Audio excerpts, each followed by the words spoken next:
মা, মনে আছে তোমার? আমি ছোটবেলায় তখন বোধহয় 9 বা 10-এ পড়ি, আর ভাইও তখন কত ছোট।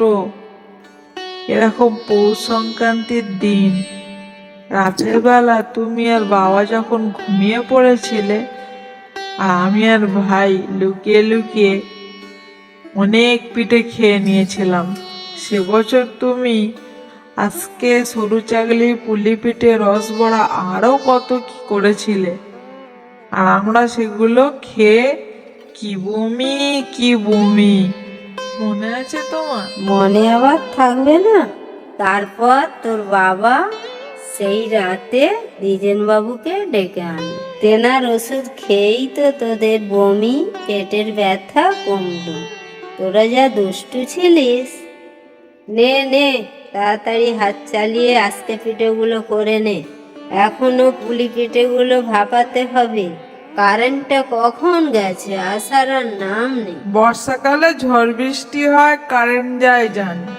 শীতকালে সুখ সমুদা কারেন্টটা কি জন্য গেছে বলতে পারো? আর গেছে তো গেছে, আসার আর নাম নেই। কখন আসবে কে জানে।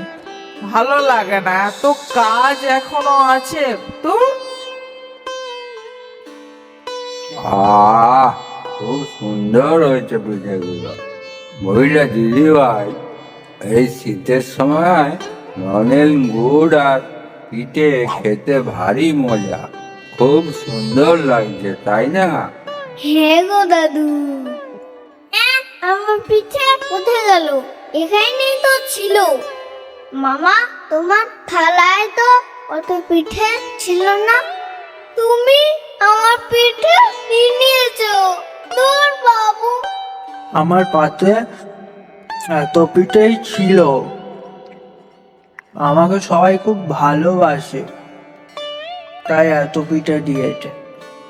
তুই খেয়ে নিয়েছিস হয়তো, আর এখন বলছিস আমি নিয়ে নিয়েছি। না, আরো প্র্যাকটিস করতে হবে, ধরা পড়ে যাচ্ছে। এর পরের বারে যেন না ধরা পড়ি।